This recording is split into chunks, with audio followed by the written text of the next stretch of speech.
আসসালামু আলাইকুম। এই যে কিচেনে সকলকে স্বাগত। আজ দেখাবো পাস্তা সমোচা। এই পাস্তা সমোচাটা যেমন হয় উপর থেকে ক্রিস্পি, খেতে হয় সুস্বাদু। আর এই পাস্তা সমোচাটা বানানো খুবই সহজ। আশা করছি আজকের রেসিপিও ভালো লাগবে। তবে শুরু করা যাক। প্রথমে একটা বলে নিচ্ছি 1 কাপ পরিমাণ আটা, তারপরে দিচ্ছি এখানে স্বাদ মতো লবণ। এখন আটার সাথে লবণটা ভালোভাবে মিশিয়ে নিব। আর নর্মাল পানি দিয়ে আমি এখন একটা ডো তৈরি করে নেব। ডোটা খুব বেশি শক্ত বা খুব বেশি নরম হবে না, মিডিয়াম করে এই ডোটাকে মেখে নিতে হবে। অল্প অল্প পানি দিয়ে আমি একটা ডো তৈরি করে নিলাম। আর ডোটাকে খুব ভালোভাবে আমি মেখে রেস্টে রেখে দিচ্ছি প্রায় 5 মিনিটের মতো। আর এরই ফাঁকে আমি আলুর পুরটা রেডি করে নেব। এখানে আমি আগে থেকে সিদ্ধ করে খুব ভালোভাবে চটকে নিয়েছি 3টা মতো আলু। গরম অবস্থাতে আলুটাকে চটকালে খুব ভালোভাবে আলুটা প্লেন হয়। তারপরে এখানে দিচ্ছি কাঁচা পেঁয়াজ আর মরিচ, ঝালটা আপনাদের পছন্দ মতো দিবেন। তারপরে দিলাম স্বাদ মতো লবণ, আর দিচ্ছি 1 চা চামচ গোলমরিচের গুঁড়া। আর এখানে দিচ্ছি ম্যাগি মশলা। ম্যাগি মশলা হাতের কাছে না থাকলে আপনারা জিরা ধনার গুঁড়াটাও দিতে পারেন। আর দিচ্ছি এখানে লাল মরিচ গুঁড়া। আর এখানে দিব 2 টেবিল চামচ কর্নফ্লাওয়ার। এখন কর্নফ্লাওয়ারটা দিয়ে খুব ভালোভাবে এখন আলুর পুরটা আমি রেডি করে নিচ্ছি। খুব ভালোভাবে আমি আলুটাকে মেখে নিচ্ছি। আলুটা মাখা হয়ে গেছে। এখন হাত আমি পরিষ্কার করে নিব। হাত পরিষ্কার করে হাতে একটু সামান্য তেল মেখে নিলাম। আর এখন আলুর স্টিকগুলো তৈরি করে নিব। এখন রুটি বোর্ডে আমি আলুর স্টিকগুলোকে রেডি করে নিচ্ছি। দেখে বুঝতে পারছেন আমি কিভাবে কাজটা করছি। আপনারা এই স্টিকগুলো চিকন করে নিতেও পারেন, আমি একটু মোটাই রেখেছি। এভাবে করে আমি সব স্টিকগুলোকে তৈরি করে নেব।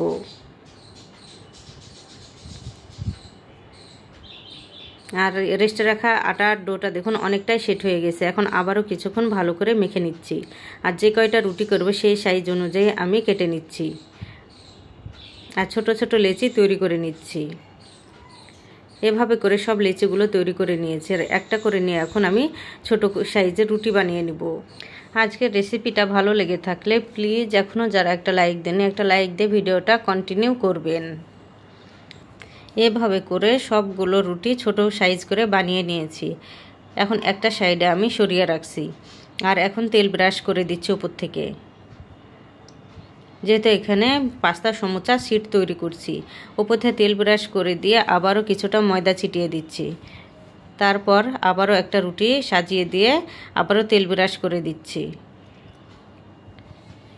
এভাবে করে আমি সব রুটিগুলো একসঙ্গে জয়েন্ট করে নিয়েছি। এখন হাত দিয়ে চেপে চেপে আমি সেট করে নিচ্ছি। রুটি বোর্ডে আবারও একটু আটা ছিটিয়ে দিয়ে আমি পাতলা সাইজের রুটি বানিয়ে নেব।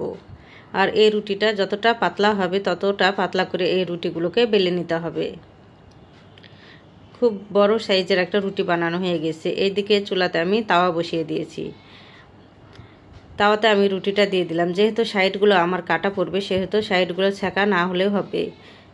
এভাবে করে আমি কয়েক সেকেন্ড করে রেখে উল্টে পাল্টে আমি খুব ভালোভাবে সেঁকে নিচ্ছি। আর অনেকটা রুটি আমি চুলাতে উপর থেকে উঠিয়ে নিয়েছি। এই যে এভাবে করে আমি উঠিয়ে নিয়েছি চুলাতেই। দেখুন কতটা পাতলা হয়েছে এই সমোচা শিটগুলো। এভাবে করে আপনারা বড় সমোচাও তৈরি করে নিতে পারেন বা মিনি সমোচাও তৈরি করতে পারেন এই শিটগুলো দিয়ে। অলরেডি সমোচা বানানোর রেসিপি আমার চ্যানেলে দেওয়া আছে, চাইলে আপনারা দেখে নিতে পারেন। এখন আমি ছোট বড় রুটি আলাদা করেছি। ছোট রুটিগুলো উপর থেকে আমি আলাদা করে কাটবো, আর বড় সাইজের রুটিগুলো আমি আলাদা করে কেটে নেব। অফ ক্যামেরাতে আমি এই রুটিগুলোকে কেটে নিয়েছি সমোচার সাইজ করে। আমি 4 কোনা করে এই সমোচার রুটিগুলোকে কেটে নিয়েছি। আর এখানে আমি আটা আর পানি একটু গুলে নিয়েছি এখানে আঠার কাজ করার জন্য। এখন আমি একটা আঙ্গুল দিয়ে রুটির একটা সাইডে লাগিয়ে নিচ্ছি।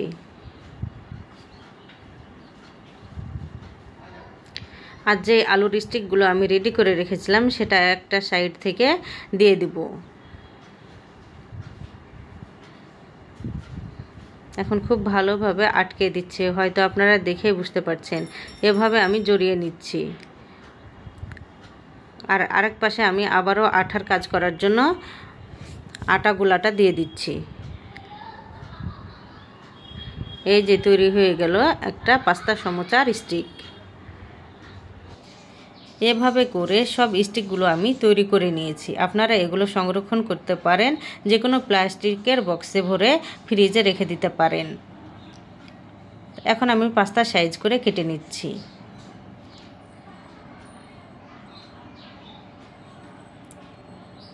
খুব সহজে এভাবে পাস্তা সাইজ করে আমি কেটে নিলাম। আর কাটা খুবই সহজ, আর দেখতে যেমন সুন্দর, খেতেও কিন্তু মুচমুচে আর অসাধারণ। সব পাস্তাগুলো আমি এভাবে করে কেটে নিয়েছি। আর আগে থেকে আমি মিডিয়াম আঁচে তেল গরম করে রেখেছি। গরম তেলে এখন আমি পাস্তা সমোচাগুলো দিয়ে ভেজে নিব।